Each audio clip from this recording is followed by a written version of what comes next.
Hi everyone. तो चलिए आज के सेशन में हम लोग स्टार्ट करते हैं 4 अगस्त के करेंट अफेयर्स के बारे में। ठीक है, तो जैसे कि हम लोग जानते हैं कि current affairs all competitions exam के लिए इम्पॉर्टेंट होता है, चाहे एसएससी हो, रेलवे हो, स्टेट पीसीएस हो, बैंकिंग हो या तो और कोई भी अदर एग्ज़ाम हो। तो ये सब चीज़ के लिए करेंट अफेयर्स इम्पॉर्टेंट रहते हैं। ठीक है, तो चलिए आज के सेशन में हम लोग यहाँ पे स्टार्ट करते हैं अपना करेंट अफेयर्स। तो देखिए यहाँ पे क्या बोले है, हाल ही में भारतीय नौसेना को सौंपा गया निपुण क्या है। ठीक है, तो यहाँ पे जो भारतीय नौसेना है उसको निपुण सौंपा गया है, तो वो निपुण है क्या ये पूछा गया है। ठीक है, तो निपुण क्या है, वो ड्राइविंग सपोर्ट वेसल्स है। ठीक है, जो निपुण है वो ड्राइविंग सपोर्ट वेसल है। और जो ये ड्राइविंग सपोर्ट वेसल है, ठीक है, इसको गहरे समुद्र में ड्राइविंग, पनडुब्बी बचाव तथा पानी के भीतर साल्वेज अभियान के लिए इसको डिजाइन किया गया है। ठीक है, ड्राइविंग सपोर्ट वेसल्स को। फिर यहाँ पे हम लोग आगे देखते हैं इससे रिलेटेड कुछ फैक्ट्स। तो उसका नाम क्या है, वो है निपुण। ठीक है, और ये किस प्रकार का है, तो ये एक ड्राइविंग सपोर्ट वेसल्स है निपुण, जिसे भारतीय नौसेना को सौंपा गया है। और इसको किसके द्वारा बनाया गया, इसके निर्माता कौन है, इसको किसके द्वारा बिल्ट किया गया है, तो है हिंदुस्तान शिपयार्ड लिमिटेड। ठीक है, हिंदुस्तान शिपयार्ड लिमिटेड, विशाखापट्टनम। और इसकी डेट क्या है जो ये भारतीय नौसेना को डिलीवर किया गया, तो ये है डेट 30 जुलाई 2026।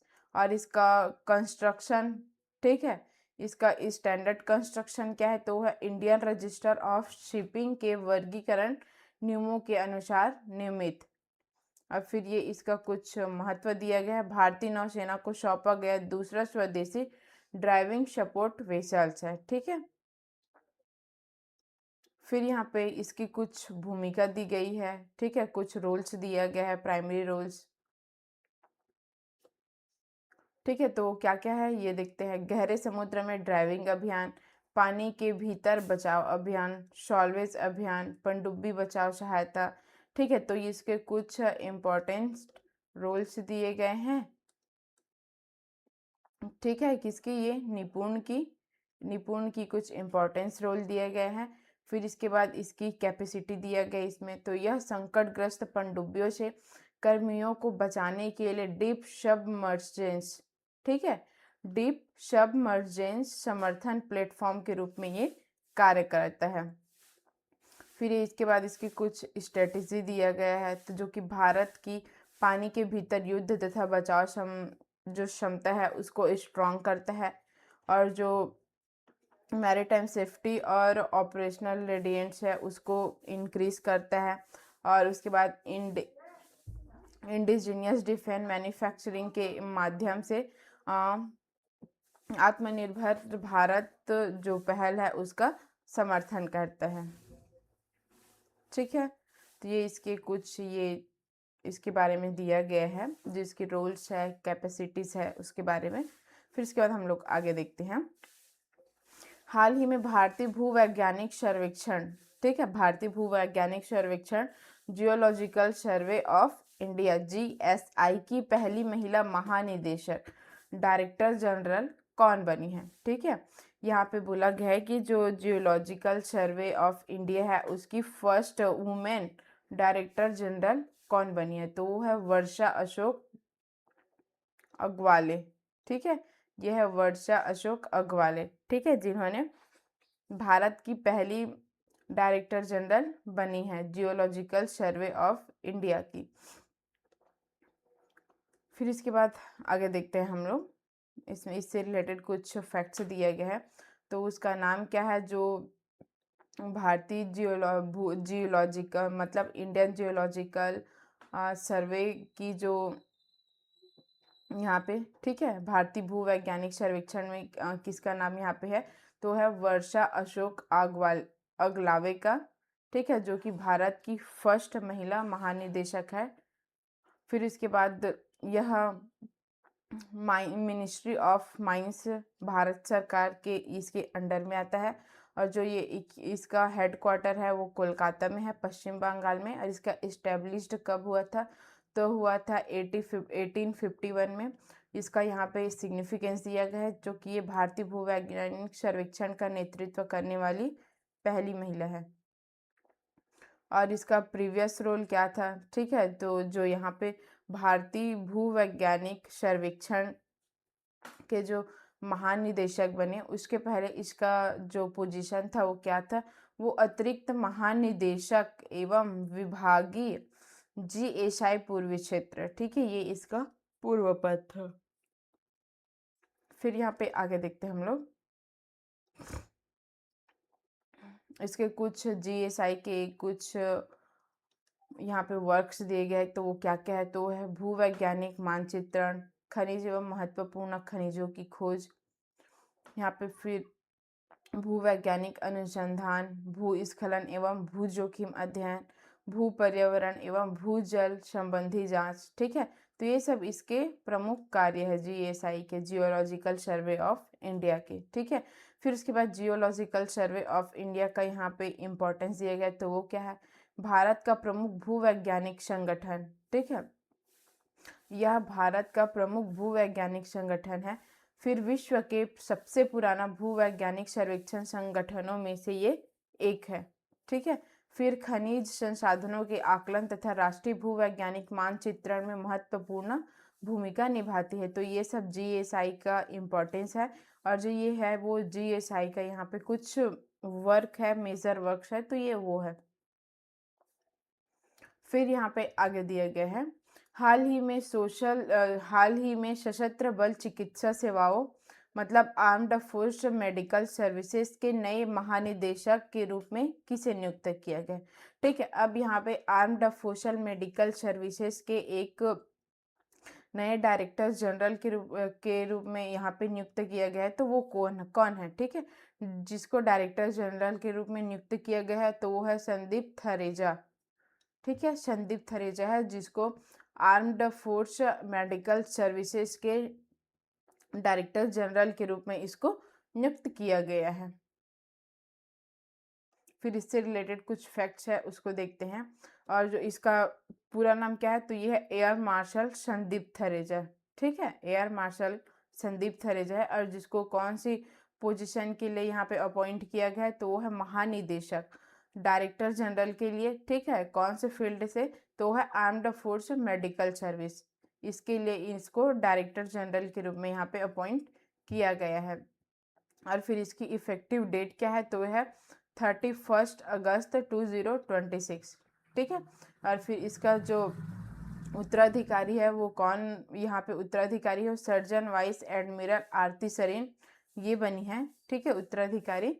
और जो ये यहाँ पे डायरेक्टर जनरल के रूप में यहाँ पे अपॉइंट किया गया, उसके पहले इसकी यहाँ पे पोजीशन क्या थी, किसमें अपॉइंटेड थे ये? तो ये थे महानिदेशक चिकित्सा सेवाएं, ठीक है। महानिदेशक में ये जो चिकित्सा सेवाएं में थे वायु के। Director general medical service air में, ठीक है। अभी डायरेक्टर यहाँ पे आर्म्ड फोर्स मेडिकल सर्विस में ये डायरेक्टर जनरल है, इसके पहले ये डायरेक्टर जनरल मेडिकल सर्विस में थे एयर में। फिर उसके बाद जो इसके ऑर्गेनाइजेशन है वो इसका ऑर्गेनाइजेशन किसने किया है? तो वो किया है आर्म्ड फोर्स मेडिकल सर्विस ने। और इसका ये मिनिस्ट्री ऑफ डिफेंस जो कि गवर्नमेंट ऑफ इंडिया इसके अंडर में आता है, इसका हेडक्वार्टर नई दिल्ली में है। फिर यहाँ पे उसके कुछ रूल्स बताए दिए गए हैं यहाँ पे, तो क्या क्या है वो देखते हैं। सशस्त्र बल चिकित्सा सेवाएं का नेतृत्व करता है, सैन्य चिकित्सा नीति पर रक्षा मंत्री को सलाह देता है या तो देती है, ठीक है। यहाँ पे वुमेन मेन दोनों हो सकते हैं। भारतीय थल सेना, नौसेना और वायुसेना के लिए स्वास्थ्य सेवाओं की देखरेख करते हैं। और फिर इसका यहाँ पे सिग्निफिकेंस दिया है, यह नियुक्त भारत की एकीकृत सैन्य चिकित्सा सेवाओं के नेतृत्व को और अधिक स्ट्रॉन्ग बनाती है, ठीक है। फिर यहाँ पे आगे देखते हैं हाल ही में समाचारों में रहा पारंपरिक जनजाति ढीमसा, ठीक है। यहाँ पे एक पारंपरिक जनजाति है ढीमसा, ठीक है। जो ढीमसा है वो एक लोक नृत्य है, ठीक है।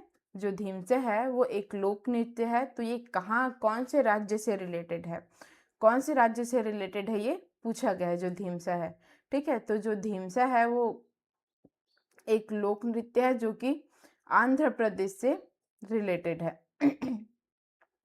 जो ये पारंपरिक जनजाति ढीमसा लोक नृत्य आंध्र प्रदेश से संबंधित है।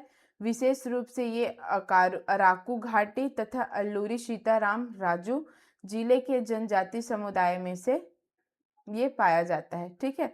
और जो हाल ही में इसे प्रधानमंत्री भोगापुरम दौरे के दौरान आयोजित गिनीज वर्ल्ड रिकॉर्ड प्रदर्शन और भव्य सांस्कृतिक प्रस्तुति के कारण ये समाचारों में रहा है। फिर इससे रिलेटेड कुछ यहाँ पे फैक्ट्स दिए गए हैं, उसको देखते हैं। देखो, तो ये जनजाति है वो लोक नृत्य, ये कहाँ की है, तो ये आंध्र प्रदेश की है ढीमसा, ठीक है। ढीमसा जो लोक नृत्य है वो आंध्र प्रदेश की है। और यह अराकू घाटी और अल्लूरी सीताराम जिला, ये दोनों क्षेत्र में ये देखने को मिलता है। और इसके प्रदर्शन करने वाले कौन होते हैं, तो ये होता है बगाता, वाल्मीकि, पोरजा, गढ़वा, खोंड, कोटिया, गोंडदोर और अन्य जनजाति समूह इसका प्रदर्शन करते हैं, ठीक है। और यह प्रदर्शन, यह परफॉर्मेंस कब कब दिया जाता है, तो ये होता है विवाह में, त्योहार में, फसल उत्सव, अन्य सामुदायिक समारोह में, ठीक है, इसका प्रदर्शन किया जाता है। और इसकी प्रस्तुति, इसकी शैली क्या होती है, तो ये नर्तक पारंपरिक जनजाति संगीत की धुन पर वृत्त या श्रृंखला बनाकर लयबद्ध नृत्य करते हैं, ठीक है। तो जो ये जनजाति होती है, जो ये नर्तक पारंपरिक जनजाति होती है, वो संगीत की धुन पर यहाँ पे वृत्त, या तो जो वृत्त मतलब इसको सर्कल के फॉर्म में या तो ऐसे चेन के फॉर्म में इसको लयबद्ध इसका नृत्य करते हैं इसमें। फिर इसका वाद्य यंत्र क्या है इसका पारंपरिक, तो वो मोरी, तुड़मू, डप्पू, किरिकी, किड़गी, गिलका तथा जोकुमुलु, ठीक है। जोकुमुलु ये इसके पारंपरिक वाद्य यंत्र होते हैं। फिर ये हाल की खबर, ठीक है। यहाँ पे जो ये खबर है वो कहाँ से मिली है, तो ये आंध्र प्रदेश के भोगापुरम में आयोजित विशाल ढीमसा नृत्य प्रदर्शन ने गिनीज वर्ल्ड रिकॉर्ड में स्थान बनाया है, जिसने राज्य की समृद्ध जनजाति विरासत को प्रदर्शित किया है। तो यहाँ पे इसका कुछ कल्चरल सिग्निफिकेंस दिया गया है, ठीक है। तो ये क्या है, ढीमसा नृत्य एकता, सौहार्द, आनंद तथा आंध्र प्रदेश के जनजाति समुदाय की सांस्कृतिक पहचान का एक प्रतीक है, ठीक है। तो चलिए यहाँ पे हम लोग आगे देखते हैं, ठीक है। तो यहाँ पे आगे क्या बताया गया है ये देखते हैं। भारतीय अंगदान दिवस, ठीक है, Indian organ donation day every year कब मनाया जाता है, ठीक है। जो इंडियन ऑर्गन्स डोनेशन डे है वो प्रति वर्ष कब मनाया जाता है, तो वो 3 अगस्त को मनाया जाता है, ठीक है। यह इसका इसका पर्पस क्या है, तो ये अंग एवं ऊतक दान मतलब ऑर्गन्स एंड टिश्यूज डोनेशन के प्रति जागरूकता बढ़ाना और अंगदाताओं और उनके परिवारों का सम्मान करना, ये उसका पर्पस है, ठीक है। जो ये डे मनाया जाता है इंडियन ऑर्गन्स डोनेशन डे, ये उसका पर्पस है। फिर इसके बाद हम लोग आगे देखते हैं इसमें। तो फिर ये प्रत्येक वर्ष कब मनाया जाता है, तो ये 3 अगस्त को मनाया जाता है। और ये फर्स्ट टाइम कब मनाया गया था, तो ये 2010 में मनाया गया था, ठीक है। और इसके ऑर्गेनाइजर मतलब ये किसके द्वारा ऑर्गेनाइज किए गए थे, तो ये राष्ट्रीय अंग एवं ऊतक प्रत्यारोपण संगठन के द्वारा इसका आयोजन किया गया था, ठीक है। National organs and tissue transparent organisation NOTTO, ठीक है। और यह ministry of health and family welfare जो गवर्नमेंट ऑफ इंडिया है ये उसके अंडर में आते हैं। और इसका पर्पस क्या क्या है जो ये डे मनाया जाता है उसका, तो ये ऑर्गन्स एंड टिश्यू डोनेशन को बढ़ावा देना, ब्रेन ब्रेन के प्रति जागरूकता बढ़ाना, नागरिकों को अंग दान का संकल्प लेने के लिए प्रोत्साहित करना, मृत अंगदाताओं एवं उनके परिवारों का सम्मान करना। तो ये इसका कुछ यहाँ पे पर्पस दिया गया है जो ये डे मनाया जाता है उससे। फिर यहाँ पे आगे देखते हैं, तो हम लोग ये इसको, ठीक है, इसको हम लोग किस लिए यहाँ पे इसको याद करते हैं, ठीक है, तो ये India's first successfully deceased donor heart transplant on 3 अगस्त, ठीक है, मतलब यहाँ पे जो 3 अगस्त जो 1994 को जो भारत में हुए फर्स्ट सफल मृदाता, ठीक है, हृदय प्रत्यारोपण की उसके लिए इसको स्मरण किया जाता है। और इससे रिलेटेड लॉ क्या है, तो वो है मानव अंग प्रत्यारोपण अधिनियम, ठीक है, 1994, ठीक है। तो फिर उसके बाद जो NOTTO इसका हेडक्वार्टर कहाँ पे है, तो ये है नई दिल्ली। और इसका थीम क्या है, तो ये है अंगदान जीवन संजीवनी अभियान, ठीक है, जो अंगदान के प्रति जागरूकता बढ़ाने हेतु वर्ष भर चलने वाला एक राष्ट्रीय अभियान है। फिर यहाँ पे आगे देखते हैं, हाल ही में किस देश ने रोम संविधि से हटने का निर्णय लिया है जिससे उसकी अंतर्राष्ट्रीय अपराध न्यायालय की सदस्यता समाप्त हो जाएगी, तो यह है वेनेजुएला, ठीक है, वेनेजुएला जिसने ये रोम संविधि से हटने का निर्णय लिया है, ठीक है, ये वेनेजुएला एक कंट्री है जिससे उसकी राष्ट्रीय अपराध न्यायालय की सदस्यता समाप्त हो जाएगी। तो ये कौन सी कंट्री है, तो ये है वेनेजुएला। और इस ऑर्गेनाइजेशन क्या है, तो ये राष्ट्रीय अपराध न्यायालय अपराध न्यायालय इंटरनेशनल क्रिमिनल कोर्ट, ठीक है। और ये रोम संविधि जिसे हटने का उन्होंने फैसला किया है, मतलब डिसीजन लिया है। और जो ये इसके वेनेजुएला ने, ठीक है, जो इसने क्या कहा है, तो वेनेजुएला ने रोम संविधि से हटने की घोषणा की है जिससे इंटरनेशनल क्रिमिनल कोर्ट से बाहर निकलने की प्रक्रिया स्टार्ट हो गई है। इसका रीजंस क्या है, तो सरकार ने कहा है कि ICC राजनीतिक रूप से पक्षपात पूर्ण हो गया है और कथित रूप से देश के आंतरिक मामलों में हस्तक्षेप कर है, तो इसलिए इसको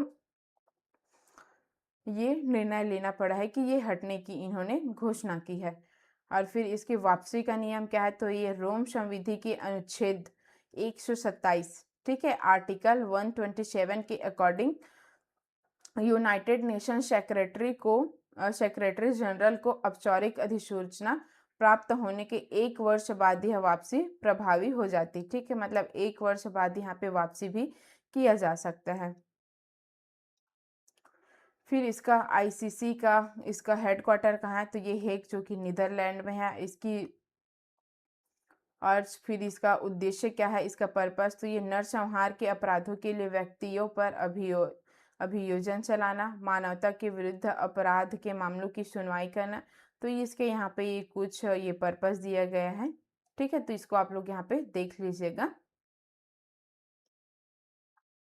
फिर यहाँ पे हम लोग आगे देखते हैं, हाल ही में केंद्रीय मंत्रिमंडल ने PM किसान योजना के विस्तार को कितने वर्षों के लिए मंजूरी दी है, तो इन्होंने PM किसान योजना को ये 5 वर्ष के लिए यहाँ पे मंजूरी दी है, ठीक है। तो उस योजना का नाम क्या है जिसको इन्होंने 5 वर्षों के लिए मंजूरी दी है, तो है प्रधानमंत्री किसान सम्मेलन निधि, ठीक है। इसका जो विस्तार कितने वर्ष के लिए किया गया है, तो ये 5 वर्षों के लिए किया गया है। और इसका ड्यूरेशन क्या है, जो अभी 2026-27 में ये यहाँ पे अप्रूव्ड किया गया है, मतलब यहाँ पे इसको विस्तार किया गया है, तो उसको 2030 to 31 तक यहाँ पे चलाया जाएगा। और जो इसकी स्वीकृति प्रदान की, मतलब इसको किसके द्वारा यहाँ पे अप्रूव किया गया है, तो है प्रधानमंत्री नरेंद्र मोदी की अध्यक्षता में केंद्रीय मंत्रिमंडल ने इसको अप्रूव किया है। और इसकी कुल यहाँ पे जो फाइनेंशियल और आउटले है वो कितना है, तो वो है 3.15 लाख करोड़, मतलब 3,15,614 यहाँ पे कुछ यहाँ पे फाइनेंशियल आउटले है। ठीक है, और इसका स्टार्टिंग, इसको लॉन्च कब किया गया था, तो इसको 2019 में इसका लॉन्च किया गया था, इस योजना का, प्रधानमंत्री किसान सम्मान निधि का। ठीक है, फिर इसका जो इम्प्लीमेंटिंग मिनिस्ट्री है वो क्या है, तो वो है कृषि एवं किसान कल्याण मंत्रालय है। और इसका बेनिफिट्स क्या है कि जो पात्र किसान परिवारों को यहाँ पे 6,000 प्रति वर्ष, ठीक है, इसका बेनिफिट है। और ये इसका जो पेमेंट है उसका माध्यम का है, उसका मोड क्या है, तो प्रत्यक्ष लाभ अंतरण के माध्यम से 2,000 की 3 समान किस्तों में। ठीक है, तो ये 2,000 करके ये 3 किस्त में ये दिया जाएगा, टोटल 6,000। तो फिर यहाँ पे इसका उद्देश्य भी दिया गया है। ठीक है, जो कि सुनिश्चित आय सहायता प्रदान करना, इनकी वृत्ति सुरक्षा को मजबूत करना तथा कृषि में निवेश को बढ़ावा देना, ये किसका उद्देश्य है। ठीक है, इस योजना का। फिर यहाँ पे आगे देखते हैं हम लोग, हाल ही में भारत ने पहली संयुक्त व्यापार समिति की बैठक किस देश के साथ आयोजित की, तो इन्होंने रवांडा के साथ बैठक आयोजित की थी। ठीक है, जो बैठक थी वो फर्स्ट भारत रवांडा संयुक्त व्यापार समिति की एक बैठक थी, जो उन्होंने यहाँ पे रवांडा में की थी। और ये द्विपक्षीय व्यापार में इसमें कौन कौन है, तो इसका द्विपक्षीय व्यापार एवं निवेश को ये सुदृढ़ करता है, जो ये बैठक है वो। और फिर इसकी जो आर्थिक एवं वाणिज्य सहयोग है उसको भी बढ़ावा देता है, और दोनों देशों के बीच व्यावसायिक साझेदारी को प्रोत्साहित करता है। फिर यहाँ पे कुछ कीज एरियाज है जो कि यहाँ पे सहयोग के यहाँ पे प्रमुख क्षेत्र है, तो कौन कौन से है, तो ये है agriculture, pharmaceuticals, information technology, health care, mining, renewable energy, infrastructure development. तो ये इसके कुछ की एरियाज ऑफ कॉरपोरेशंस है। ठीक है, तो इसको भी आप लोग यहाँ पे देख लीजिएगा। फिर इसके जो ये वाणिज्य एवं जो ministry of commerce and industry है, ये उसके अंडर में आता है, इंडियन मिनिस्ट्री के अंडर में। ठीक है, जो यहाँ पे रवांडा जो कि कंट्री है उसकी राजधानी क्या है, तो है किगाली, और इसकी करेंसी क्या है, तो यह है रवांडन फ्रैंक। और जो यहाँ के प्रेसिडेंट है वो कौन है, पाल कागामे। ठीक है, और फिर यहाँ पे फर्स्ट भारत रवांडा संयुक्त व्यापार समिति दोनों देशों के बीच व्यापार का विस्तार, निवेश को प्रोत्साहन तथा भारत की अफ्रीका के साथ सहभागिता के अंतर्गत आर्थिक संबंधों को और अधिक सुदृढ़ करने के लिए एक संस्थागत मंच प्रदान करती है, जो कि इसके इम्पोर्टेंस है। ठीक है, सिग्निफिकेंस है इसके।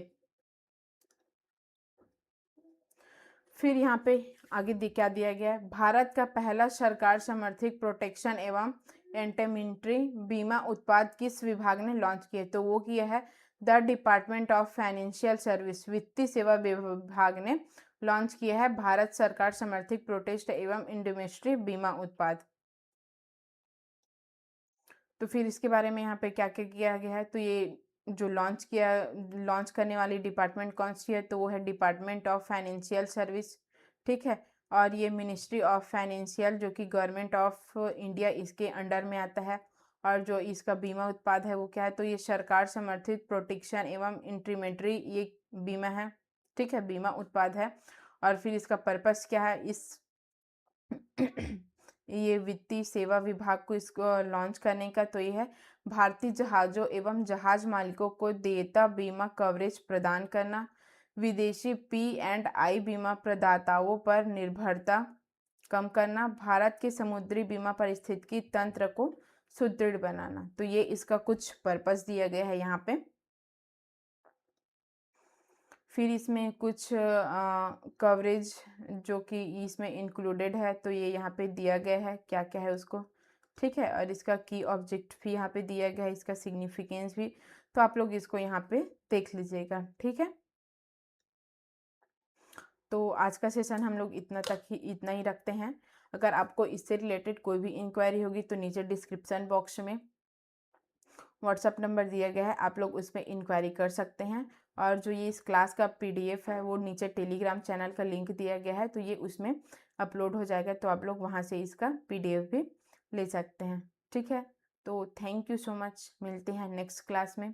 तब तक के लिए thank you so much, all the best.